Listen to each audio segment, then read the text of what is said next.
Hypocrisy.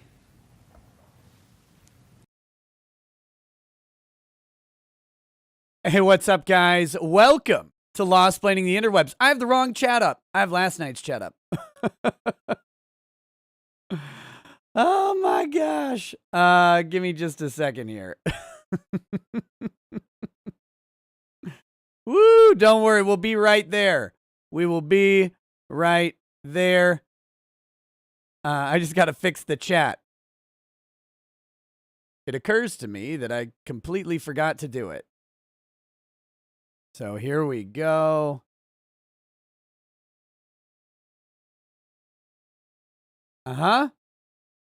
Okay, there we go. There we got it. Sorry about that. Hey, what's up, guys? Welcome to Law-Splaining the Interwebs. I am your host, Nick Rekieta of Rekieta Law, a small law firm in central Minnesota. And today, we have a big update in the Derek Chauvin, George Floyd ongoing murder trial in Minneapolis. And the update is not about what you've probably been watching, which is jury selection. Although this news is coming out of today's jury selection hearing. It is not really the part everybody's focused on. People are asking questions about what's going on with picking jurors. I'm not really talking about that today. We are talking about the big news that third-degree murder has been added back to Derek Chauvin's case. Now, this is over a fight over third-degree murder that happened between the prosecution and the defense. Here's the long and short summary of this, okay? So, when Derek Chauvin was first charged, he was charged with second-degree murder, third-degree murder, and second-degree manslaughter. Okay?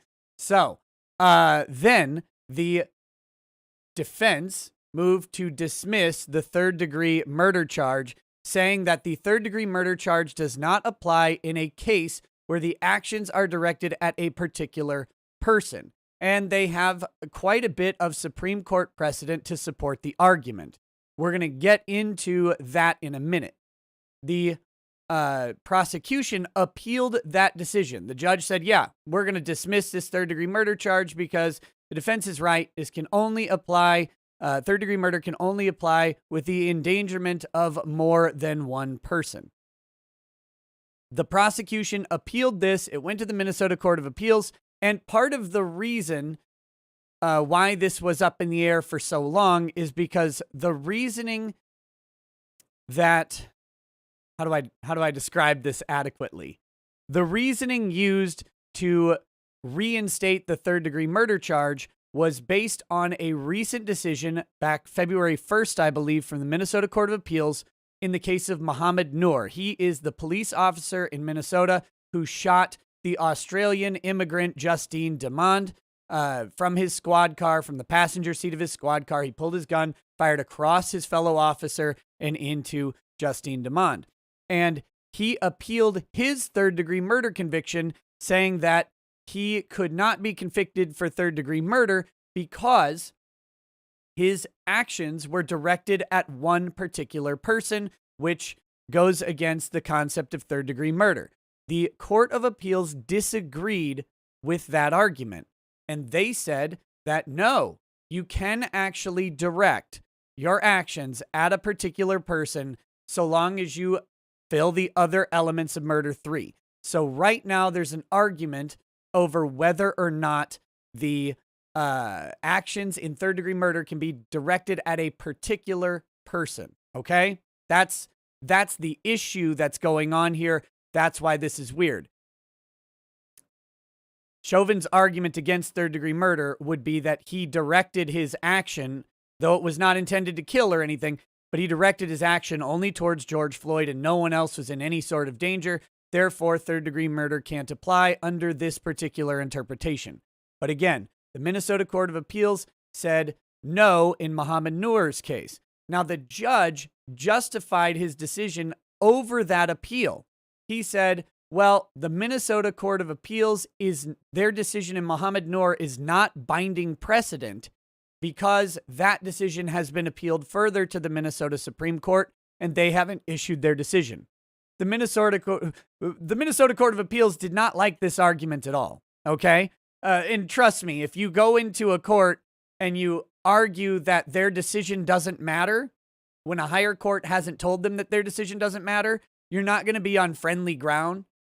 Just going to, as a rule, I mean, you might be right, but you're going to have to overcome a very unfriendly sort of approach to questioning the court's authority over you. So the Court of Appeal said, actually, dummy, our decision is binding precedent on you, and you will overturn your order and reconsider third degree. Now, it didn't mean that third degree was added at the time. It meant that they demanded that he reconsider third degree murder consistent with their precedential opinion in State versus NOOR. Today, the judge decided he would add that third degree murder charge based on that precedential decision in State versus NOOR. Okay? That is the procedural background of where we are. That's a very important thing to note. What this does not mean that the state will definitely secure a conviction under third degree murder or second degree manslaughter. Right now, there are good odds that Chauvin ends up walking from this. There are pretty good odds that he ends up getting convicted on one of the three charges. It's a messy case that involves people and publicity, and that is not an adequate experiment for proper application of law ever. Proper application of law is done on motion papers only in a court in a case where no one's heard anything about it. This is about the messy, real application of law that happens when we have a jury system and a jury is allowed to say no to the state for whatever reason they want. So there's some weird stuff going on, but this does not mean that he will be convicted. I am not making an argument for the guilt or innocence of Derek Chauvin.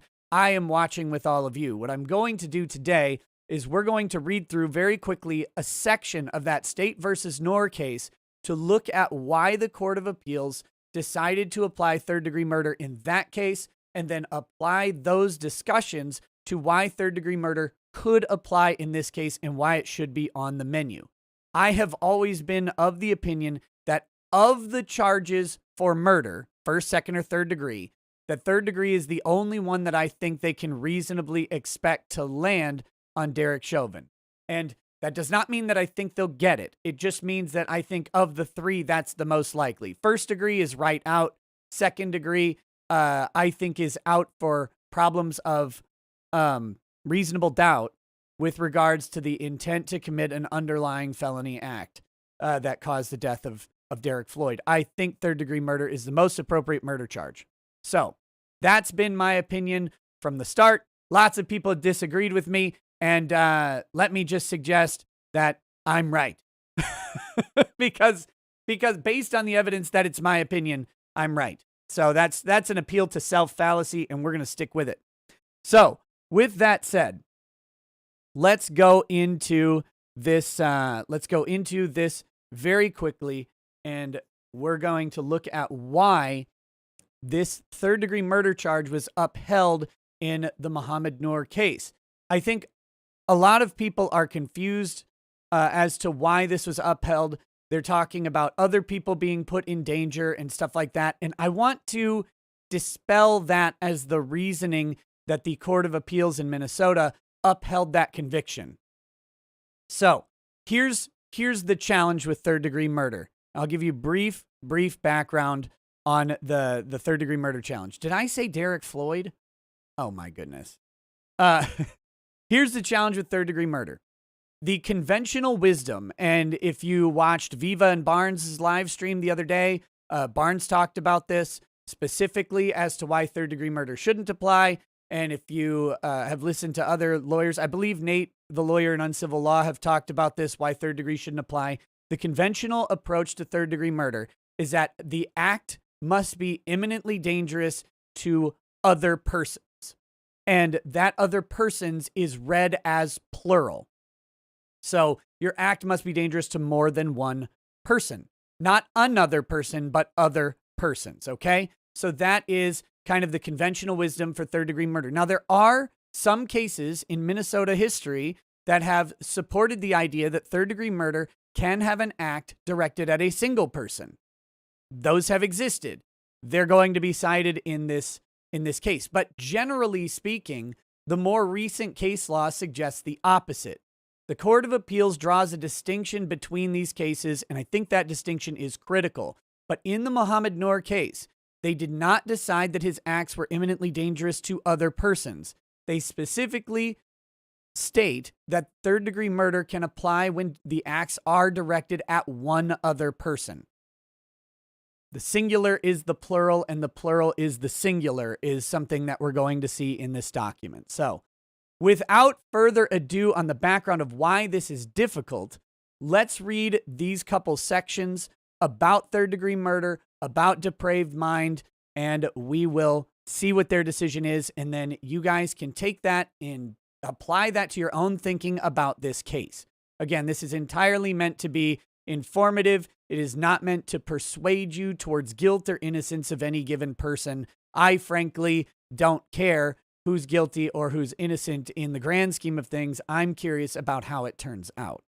So, all right. Section 6 and 7 on Westlaw, the particular person element of third-degree murder. So we're jumping into this case. By the way, if you have Westlaw, this is citation 317740 in 2021. I don't know if you can find it off of Westlaw, but here we go.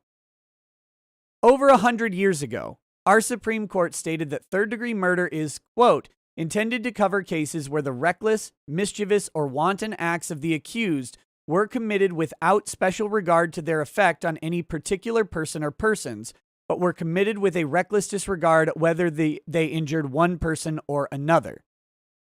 That's citing State v. Lowe. This is a case from 1896.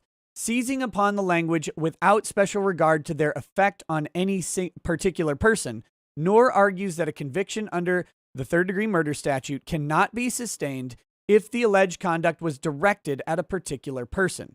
NOOR contends that because the evidence shows that his death-causing act was directed at the person who appeared outside of the squad car, he cannot be convicted of third-degree murder. Several cases inform our analysis of the particular person issue. The first is Lowe, which is what we just read from, in which the defendant challenged his indictment for third-degree murder. The indictment alleged that the victim, Clara Berg, was pregnant, sick from blood poisoning and other diseases, and about to give birth. The defendant took Berg to a hotel room under the promise that during her sickness, he would provide her with necessary medical care. The defendant, however, neglected to provide the promised care, and Berg died. The Supreme Court concluded that a charge of third-degree murder was not appropriate, reasoning that the applicable third-degree murder statute was intended to cover cases where the reckless, mischievous, or wanton acts of the accused were committed without special regard to their effect on any particular person or persons, but were committed with a reckless disregard of whether they injured one person or another. We do not deem it necessary that more than one person was or might have been put in jeopardy by such act under the Penal Code. The singular number shall include the plural, and the plural the singular. It is, however, necessary that the act was committed without special design upon the particular person or persons with whose murder the accused is charged. The acts and omissions here in question are not of that character. They had special reference to Clara Berg.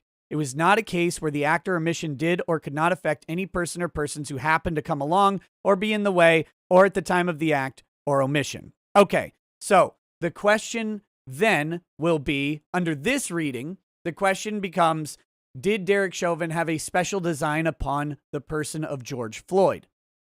That will be an argument that'll have to come out in court, and that'll be interesting to navigate, because if he acted with a special design on George Floyd, it may rise to the intent or unintentional murder, but intentional, act required for second-degree murder. If he didn't act with special regard to George Floyd because he's an officer responding to a call, and this is the call, not that the call was George Floyd, but that the call happened at all. If that's the argument, then he could be guilty of third-degree murder under this interpretation. This is not complete, but I just want to point out kind of some of the differences here. This case from that they're citing was a case where a person designed some sort of acts towards this particular person. The argument for Chauvin is whether or not he was intending this to happen to Floyd, intending his acts on Floyd, or whether or not Floyd was just the person who happened to be there when he arrived on scene. And I think there's a strong argument for that second one. So anyway, moving on. Lowe establishes that third-degree murder may occur even if the death-causing act endangered only one person. And again, this runs contrary to the conventional thinking on third-degree murder under current jurisprudence. And we're going to get there in a little bit. The second case is Mitic, in which the defendant was indicted for murder in the first degree and aggravated assault after she shot and injured her ex-lover and shot and killed his wife.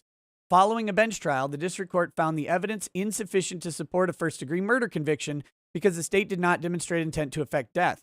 But the court found the defendant guilty of third-degree murder and aggravated assault.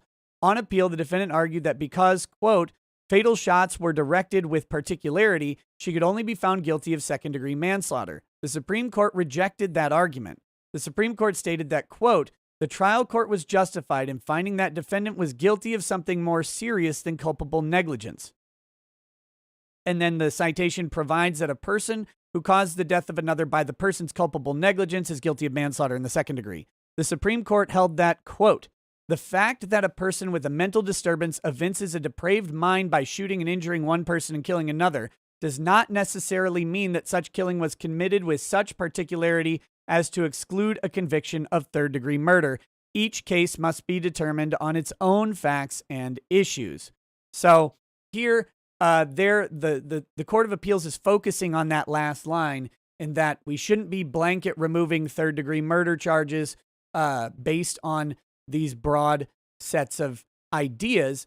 Each case must be determined on its own facts and issues. And it's important to note that the third-degree murder in this case was sustained when someone pointed a gun at a person and pulled the trigger to kill them. That was, well, maybe not to kill them, because it sounds like there was some mitigating factor that they weren't intending to kill. They weren't even intending to argue. It says a mental disturbance. So it's very possible that there was some mitigating factor. It doesn't really matter. The point is they directed their actions at one person who died as a result of the action. Okay? That's where they're latching on to here in the Court of Appeals. The third case is Hall, in which the defendant challenged her conviction of third-degree murder, arguing that the third-degree statute required the state to prove beyond a reasonable doubt that she lacked intent to effect the death of any person. The Supreme Court rejected that argument, concluding that the without intent to effect the death of any person clause of the third-degree murder statute does not require the state to prove beyond a reasonable doubt that the defendant lacked an intent to effect the death of any person. So this is a weird sort of idea, but let me reword this in a particular way. Okay? It's not, the state doesn't have to prove that they lacked the intent to cause the death of a particular person. The state just doesn't have to reach the proof that they did. Does that make sense? I know. It's kind of the catch-all, the net for when the state can't prove the specific intent to effect the death of the person because there isn't sufficient circumstantial evidence for the intent. But we know that they did an act which was so dangerous, and they acted with depravity and reckless disregard for the life of another person. But the state can't prove the intent. It doesn't mean that the state has to disprove the intent. So it's a net, not a barrier. So that's what they're saying here with this, okay? The Supreme Court stated that its interpretation of the without intent clause of the third-degree murder statute did not render the clause superfluous, noting that the clause differentiates the offense of third-degree murder from the more serious offense of second-degree intentional murder. NOOR acknowledges that, quote, the particular person requirement is not a separate element, but he argues that the particular person requirement is a key component of the depraved mind element. So he's got a citation indicating the particular person factor relates to a depraved mind determination. As support, NOOR cites several Supreme Court decisions indicating that third-degree murder does not occur if the death-causing act was directed at a specific person. And this is the current jurisprudence that a lot of people are relying on with their third-degree murder analysis. And this is where the Court of Appeals, let's be very clear. The NOOR case is a problem. It's a problem in the understanding of third-degree murder in Minnesota.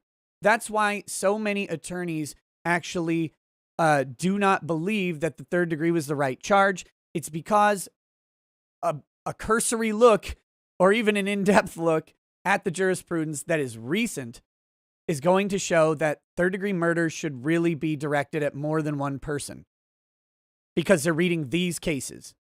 They're going to talk about why, but this is a problem for kind of the general understanding of it. All right? Okay.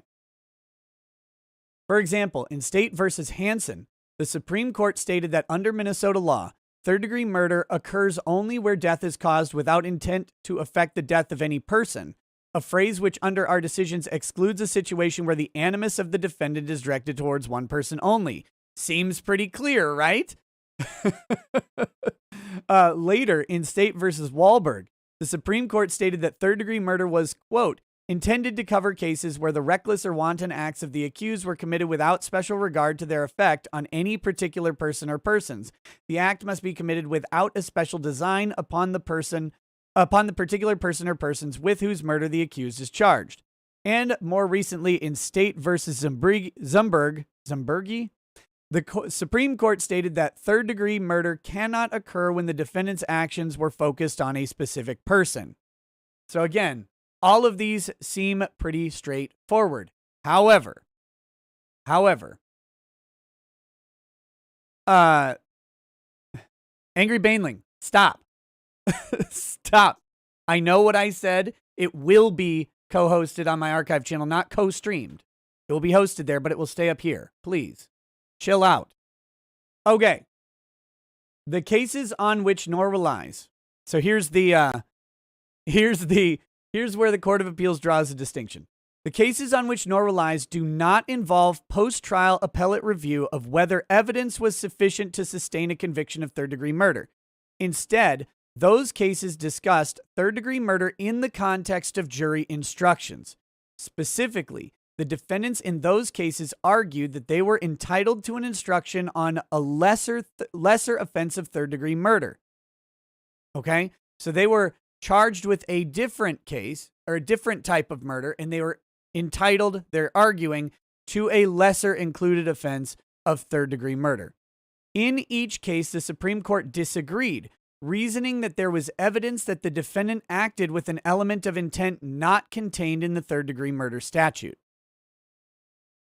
This is a pretty big distinction that the Court of Appeals is making. They're saying that they're not arguing for, let's see. How do we figure this out? Okay. And this kind of goes against the Chauvin case a little bit, or could be argued. It depends on when they, have to come up with jury instructions for it. But they're arguing that they're entitled to this instruction. Let's say they're all charged with second-degree murder. They're entitled to this instruction that says, or third-degree murder, if this. And the Supreme Court says, in these cases, third-degree murder isn't merited because the evidence suggests that the intent elements of second-degree murder are met. So we're not going to have the lesser included offense. That's the distinction that they're making here between them and NOOR. All right? So, let's see. Here we go. So, C. Zumbergi, concluding that the defendant's own testimony demonstrated a specific intent to stop the victim, which precluded a third-degree murder instruction. So that was, a particular design upon a particular person. Wahlberg, concluding that the district court did not err by refusing to provide an instruction on third-degree murder because, quote, there was ample evidence to support a finding of an intentional killing, whereas third-degree murder is an unintentional killing. And then Hansen, concluding that the defendant was not entitled to an instruction on third-degree murder because there was sufficient evidence showing that the defendant acted with an element of intent not included in third-degree murder. We therefore understand those cases to mean that depraved mind murder does not occur if the death-causing act was directed at a particular person with intent to kill. And that is a critical distinction in these cases. Remember, in both arguments for Chauvin, under the second and third degree statutes that he's charged under, he is charged with the unintentional killing of George Floyd. All right? So in the second degree statute, he's charged with an underlying felony causing the unintentional death of George Floyd. And in the third degree statute, he's charged with basically acts so eminently dangerous done with a depraved mind that they caused the death unintentionally of George Floyd, but with no underlying intentional act. So the distinction between them here is whether or not Chauvin intended an act which was either a felony or not. That's the long and short. If he did a felony assault against George Floyd, because maybe they go with he unreasonably used excessive force, and that caused the death of Floyd, that's second-degree murder.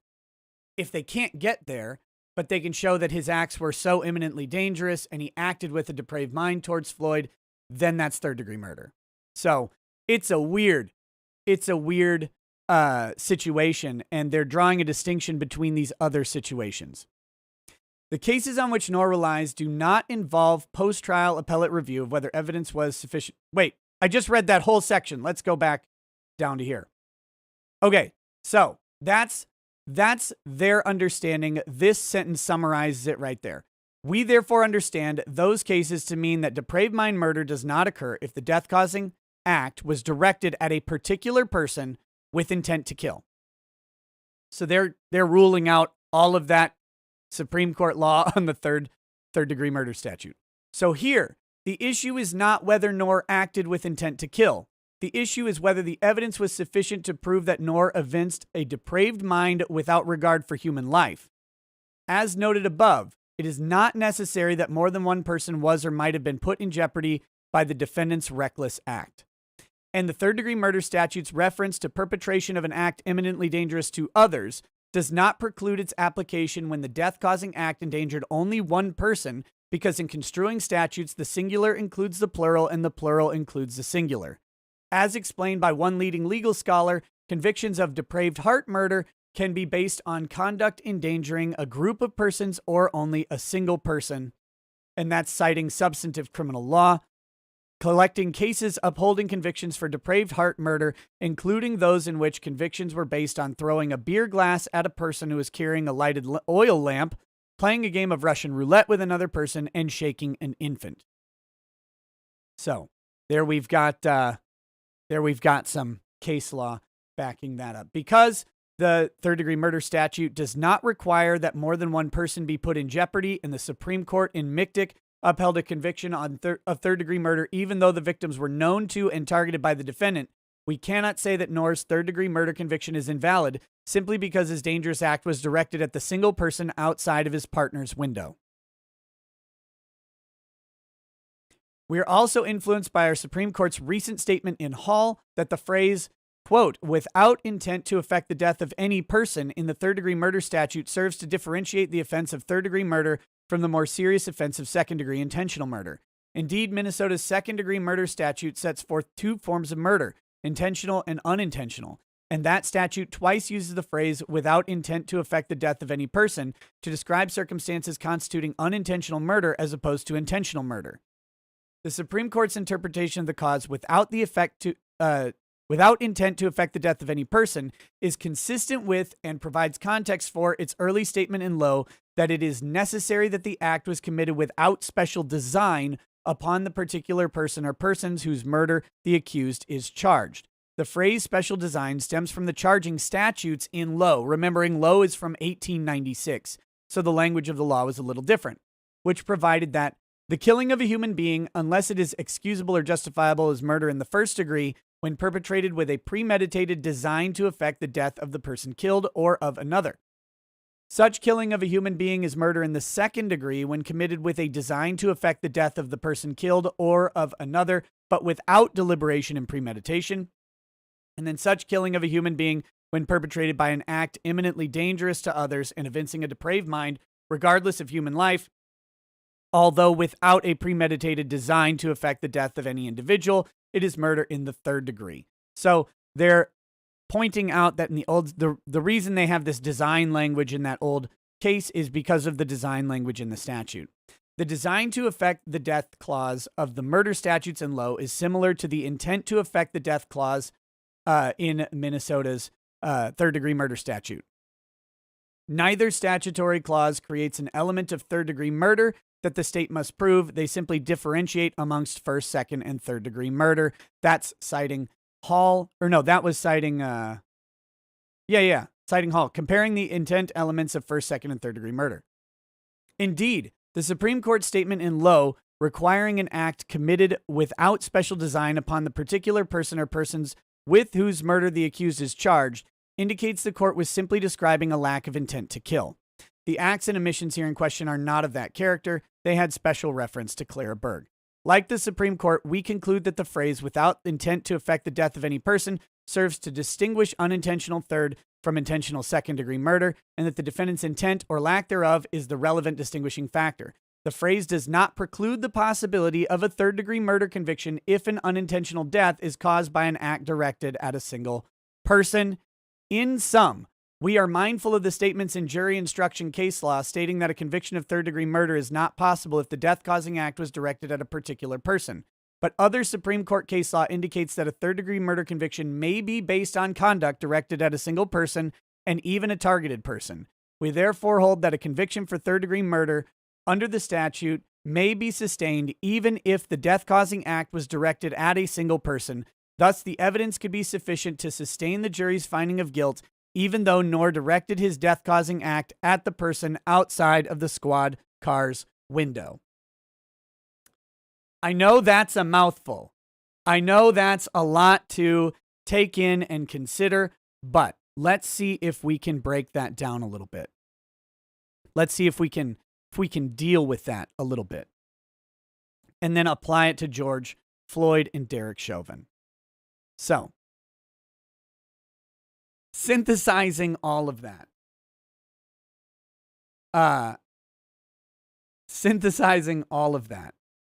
We have to go and say that under current case law, this is being appealed. This decision that we just read is being appealed to the Minnesota Supreme Court. So this could all be nullified by an act of the Minnesota Supreme Court. However, that is potentially a year or more away if they take the case. So that is one of the issues with appealing to their to the possibility that this will happen. Chauvin's trial should be well finished by the time that the Supreme Court of Minnesota might render a decision in NOOR's case. And if he's convicted under third-degree murder, and if this particular decision is overturned by the Minnesota Supreme Court, Derek Chauvin will likely have a strong challenge to his conviction in this case. If those two things occur. Mind you, any conviction that he gets going to be appealed. That's definitely going to happen. But I just wanted to point out that if the Supreme Court overturns this Court of Appeals decision in State versus NOOR, then there's a very, very strong argument that a third-degree murder conviction for Chauvin is not justified. So let's make sure that that is out in the open. Now, let's take sort of the synthesis of what we just went through and summarize this into the Chauvin case, okay? If Chauvin acted without the intent to affect the death of George Floyd, a particular person, if he acted without the intent to inflict death on George Floyd, and his acts were reckless, were with reckless disregard to human life, and were done with a depraved mind, then he's guilty of third-degree murder under this reading of the case. Now, again, everything's going to get mucked up with jury instructions and with the jury itself. This is not a clear, simple application of law to facts that we can do in an academic setting. That's not how we do criminal justice in the United States, and there are pretty good reasons for that. So, that is the statute. If he acted with an intent to harm Floyd, particularly, if he acted with the intent to harm Floyd, and he went above his justifiable use of force as a peace officer in effecting the arrest of a person and went into excessive force, then he's guilty of felony murder, second-degree murder. That would be an underlying felonious act that resulted in the death of a person. If he did that, it's second-degree murder. If he did not do that, but rather he created a situation that was imminently dangerous to George Floyd's life, it's third-degree murder. So I don't know how else to explain that or break it down. That's the simplest sort of thing. One of the things that would be interesting would be the idea that he directed his acts at George Floyd because he was George Floyd, not because he happened to respond to the call. Those are different things. And we do know that there is at least some allegation, some hint of evidence that may come out at trial that George Floyd and Derek Chauvin knew each other due to some sort of, I'll call it extracurricular, but security work where they both worked at the same club at the same time providing, freelance security services. Now, whether or not that's true, whether or not they knew each other, whether or not that evidence will be admitted or will be brought, that right now is a report. That's a report from some sort of media source, and whether or not it's true will have to be determined at trial to be of any value. Okay? So that's what's going on over there. And if that's the case, if they can prove a direct connection from Floyd to Chauvin, then they may be able to eliminate the third-degree murder charge by saying, no, he singled him out, which would be a weird thing to argue, but it is sort of a possibility that he had a pre-existing relationship and his acts were designed towards George Floyd with particularity. There will, of course, be other arguments over what the officers knew at the time they're responding to the call, and in particular, what Derek Chauvin knew about George Floyd's criminal history and stuff like that. Those factors are going to weigh into this argument about the particularity of the actions. Okay, that being said, I hope this has helped you understand why the third-degree murder charge is in there. It does seem a lot like doublespeak, but the Court of Appeals in Minnesota is drawing a very big distinction between whether or not the evidence shows an intent to kill a particular person and then the jury instruction cases that the Supreme Court had issued on the subject, where they found that those cases were more about the intent leading to a conviction of a higher crime than including the lesser charge. So this is a little bit different than that. I don't know. I hope that's helpful. Let me answer a couple questions, and then we're going to wrap up this stream. This is a short one today, or during the daytime. We should still have a live stream tonight. It says, Angry Bainling, I believe, says, please live stream during the trial. I do plan on live streaming the actual trial. I haven't been live streaming the jury selection process. One, because it's long and I don't know. But maybe I will.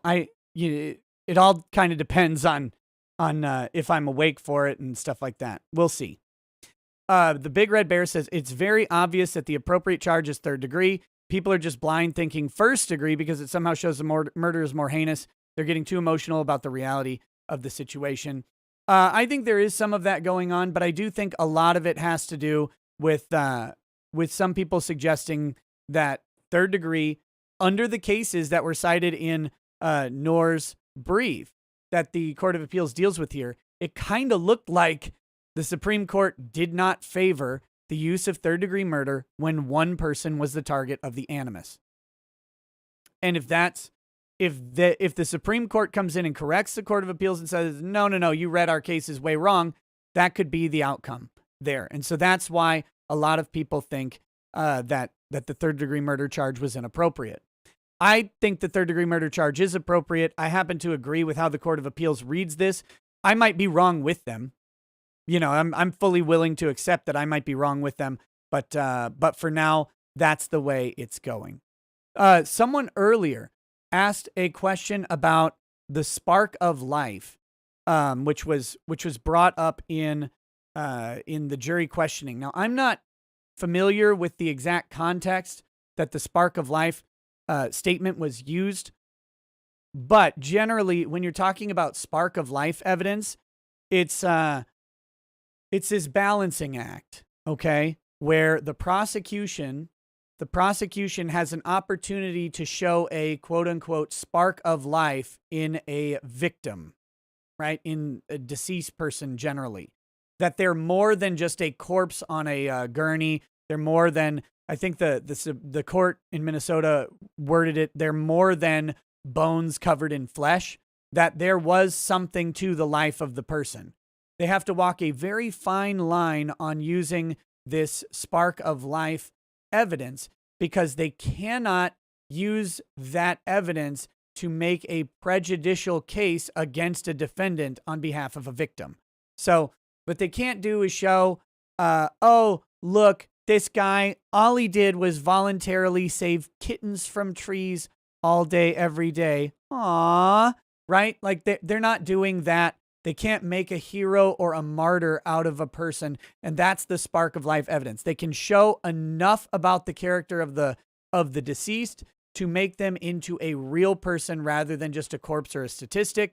But they cannot go beyond that. If they go beyond that, it risks a mistrial for prejudicing the defendant. So I hope that answers the question on spark of life. I don't have the context it was asked, but that's what it's going to be around. And if there was, I heard there was some, sort of deification of George Floyd by some proposed juror, calling him Jesus or something. That goes beyond the spark of life, and that person shouldn't be allowed to be a juror. That's where that is. So, so there we go, guys. That's the third degree murder. This is not intended to be a very long live stream. I think we're coming in right at 45 minutes. So we're going to go ahead and wrap up. Thank you for hanging out today. I'm going to try and do more of these sort of midday 30 to 60 minute live streams in the future, because it's a nice opportunity, either them or premieres, whichever. It's a nice opportunity to take a little bit of a deeper look into an issue and examine that issue. So thanks for hanging out with me with this, and we will see you next time. Have a good day. Again, you can come back for the live stream at 11 p.m. Should be fun, probably. There will be an announcement about what's in it later today. Have a good day. Peace. Peace.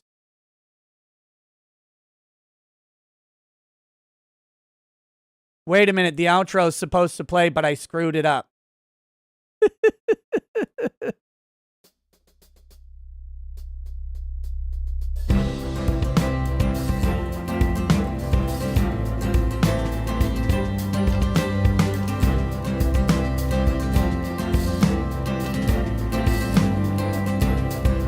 Oh, he drinks a fair bit, but you realize that it just helps get his noggin jogging along. With his glass by his side and his kids asleep tight, we'll hear some law-splaining tonight.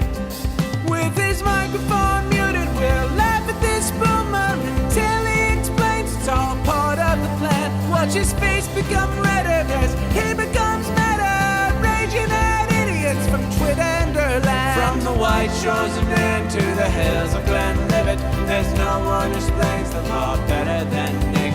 So pour out a glass for the ones who have passed to make the law what we have now.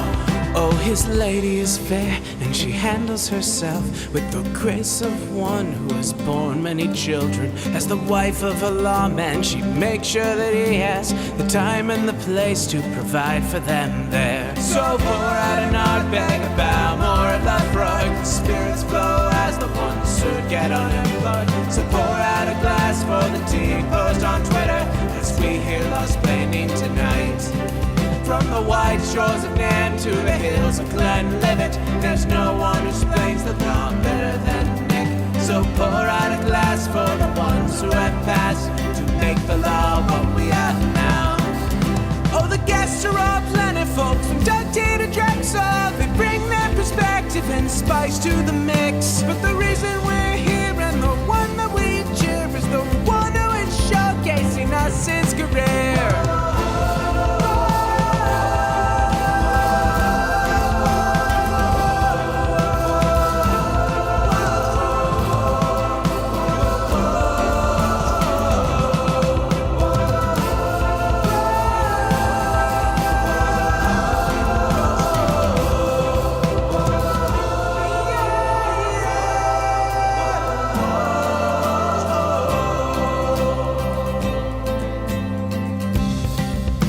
So pour out an odd bag of Balmore and Lafroig. Spirits flow as the ones who'd get unemployed. So pour out a glass for the tea post on Twitter as we hear Lost Planning tonight.